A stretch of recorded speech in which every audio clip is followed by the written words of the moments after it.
Hello and welcome to Just One More Watch. Welcome today to another review slash giveaway courtesy of Boderry.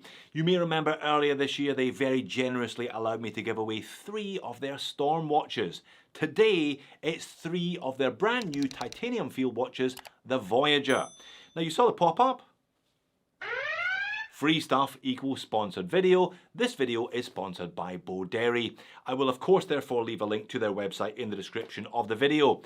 Giveaway also unfortunately means scammers, so be careful. If it doesn't look or sound like a comment from me, chances are it's not me. I always ask you to follow the same procedure, the same process in these competitions, and that process does not involve WhatsApp, Telegram, or sending any money for postage. So don't get scammed. I've got 3 to give away, but if you don't win one, don't give up hope. All is not lost. These are less than $100 to buy new. With codes, they're less than $90. And for $90 you get a titanium watch with a 2-year warranty, free shipping, sapphire crystal, a Seiko movement, 100 meters of water resistance, and Swiss Luminova. I say it again, less than $90. You can see why I was keen to have a look at these, I'm sure. So what do you have to do to win one? You probably know the script by now. It's never too hard. Stick around to the end and I'll explain everything. But first, let's flip the camera and have a look at the watches. So to clarify the price, if you want it on a full titanium bracelet, and it is full titanium, they're $132, but there's at least 10% off that at the moment. You should be getting it in the high 1-teens. If you're okay with a Zulu strap, $97, but again, special offer on at the moment, $87. Alright, let's get into it. Before I open one of these boxes though, I don't normally do this, but let's have a look at what's on wrist because it's another Boderry. This is what they call the Sea Turtle. It's a more dive-oriented watch. They sent it to me along with these 3 for a look. I think it looks pretty good. Sapphire, ceramic, Seiko, titanium 4020. Really nice rubber strap. Lovely clasp. Look at that. It looks fantastic. $145 after the code. Yeah, I'll see if I can get another kind of multiple giveaway organised just before Christmas. Yeah, very impressive. I've so far been really impressed with what Boderry have been able to do for the price they charge. And what do you think of those boxes? Can you see what they are? They are shipping containers. That is hilarious. Clearly somebody at Boderry has a sense of humour. Alright, all 3 are the same, and they haven't just sent the watches in the boxes. They have also sent colour matched Zulus, bracelet sizing tools, spring bar removal tools, and spring bars for those Zulus. So again, the winners, the 3 winners, will get this lot as well. So I'm sure you saw from the intro, these Voyagers are available with a bunch of different dial colours, different combinations.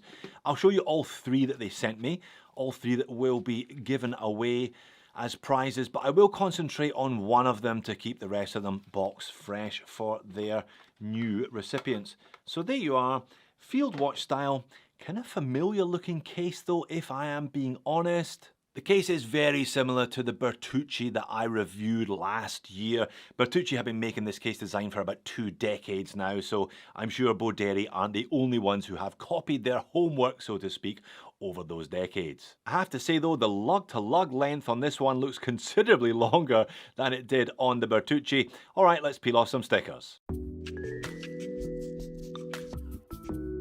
Okay, a couple more stickers left. There's a small one on the dial advertising the fact that this is sapphire crystal, and there is a larger one on what I presume is a titanium case back. You don't often see titanium. I wouldn't be complaining if it was a stainless steel case back because titanium can actually kind of fuse with time, but this one hopefully won't. Excuse me while I peel this. Almost got it, and there we go. I will show you the case back in just a second as well.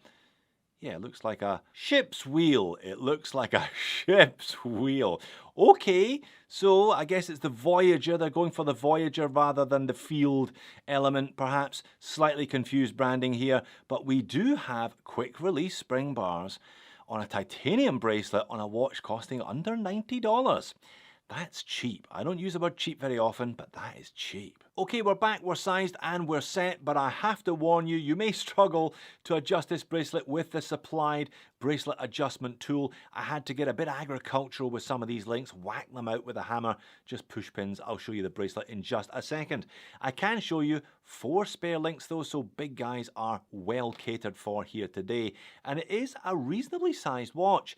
I measure it at 39.8mm in diameter, 10.4mm thick, but there's a slight lip. The bezel causes a slight lip above the sapphire. Again, I guess a little trick there to stop you shattering that sapphire. The lug to lug was a little longer than you would normally expect at 49.2. The lug width is also a little wider at 22mm. Again, that makes sense for a field watch, keeps it nice and balanced on wrist. But the weight, titanium, full size on a bracelet, 104 grams. Flat sapphire crystal, 100 meters of water resistance, screw down crown, and a Seiko NH35 in the back. And there we are, once again, it's that ship's wheel on the screw-on titanium case back. So there's a few things different going on here today. We've got a kind of retro field watch aesthetic, kind of contemporary field watch case, and then some kind of travel, ancient mariner travel references on the case back. Bracelet 3-link oyster style, no articulation though, so effectively those are just single links. Male end links too, so under 40mm, but it's going to wear slightly bigger than that, especially when combined with that slightly larger than expected lug width. Now the clasp, I'm not going to ride this one too hard, but yeah, it is the cheapest clasp that you can imagine. It says it's titanium though. Yep, titanium there. Now sometimes companies put stainless steel clasps on them because they tend to wear better than titanium, but hey, Bodery, props to them, they have given us full titanium bracelet, full titanium case back, titanium case, everything including the clasp today. Case and bracelet all in that dull, raw, unfinished grey that you only get from titanium. It is quite a long lug to lug, but as you can see, the case does at least give you a bit of assistance by pointing downwards at the tips. And I've already discussed the fixed titanium bezel, giving a bit of protection to that sapphire crystal as well. Talking of protection, we have crown guards. 4 o'clock crown always helps with on-wrist comfort as well, but it's still nicely grippy and it has the Bodery logo in it. Let's have a look at the dial on hands then, and let's do it with the aid of the 2 other watches that were sent to me for giveaway. Yeah, a number of different dial colours. I've also got a white one that I'll show you in just a second, but I asked them for this salmon pink with blue. So we have a titanium field watch with a retro dial, but yeah, some really interesting colours. So plenty of options anyway. Everything's just printed on. You can see the numerals, the outer and inner sets of numerals just printed on there, slightly raised from the rest of the dial surface. There is a touch of blue automatic, matching the blue of the hands. Beveled edge to the date complication down there at 4 o'clock, and we have got minute boxes all the way around the outer edges of the dial. Little triangles denoting the 5/45s as well. The handset, not the biggest in the world. They could perhaps have bulked them up just a little bit. But on this model anyway, in blue against the salmon pink, they are quite noticeable, perhaps more noticeable than the Arabic numerals are. And there we are, black on silver. If you want legibility, perhaps don't go for the salmon one. Perhaps either go for the white on black or this black on silver instead. Touch of red here and there, tip of the second hand automatic, and we also have what looks like a touch of Fotina on those hands and on some of the dial markings as well. Clean and easy to read, but obviously that will depend on which colour version you go for. The type and extent of the lume will also vary depending on which colour version you go for. That's actually the silver dial on the left, the black dial on the right, and as you can see, the black dial has fully loomed numerals as well as loomed hands, whereas the white silver one does not. You'd imagine that's going to be an advantage, and when I turn the speed up on these, yeah, it definitely is an advantage. The black watch with more loom hangs on in there better, but not fabulously, if I'm being honest. It's a real challenge to get decent loom for under 100. The only watch that I've found with good loom is the steel dyed 1970. This has got some loom, but it's not amazing. And that's it on wrist. I've got a 7-inch wrist for your reference. It's a slightly unusual looking watch on wrist because of the relatively long lug to lug and the relatively wide lug width for the diameter of the watch, but it's very comfortable, I must say. 105 grams or thereabouts. Yeah, nice and sits fairly flush. 11.5, as I said, there's a lip on that bezel as well, so effectively it's probably closer to 11.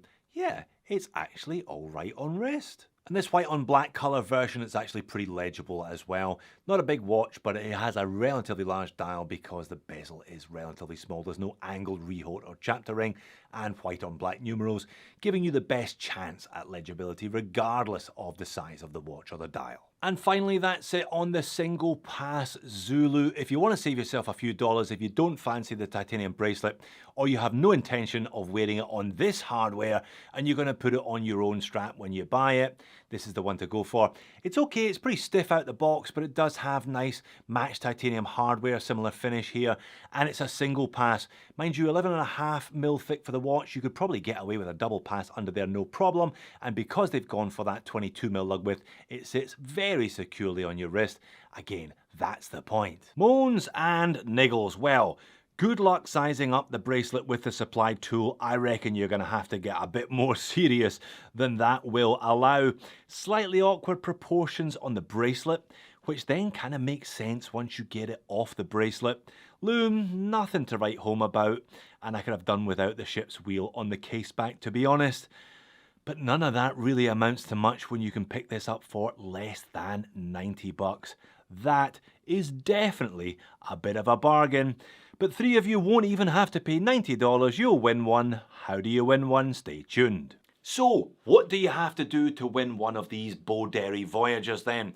Well, you probably know the deal by now, don't you? It's a subscriber giveaway, so please make sure you are subscribed to the channel. Like the video, a thumbs up would be appreciated.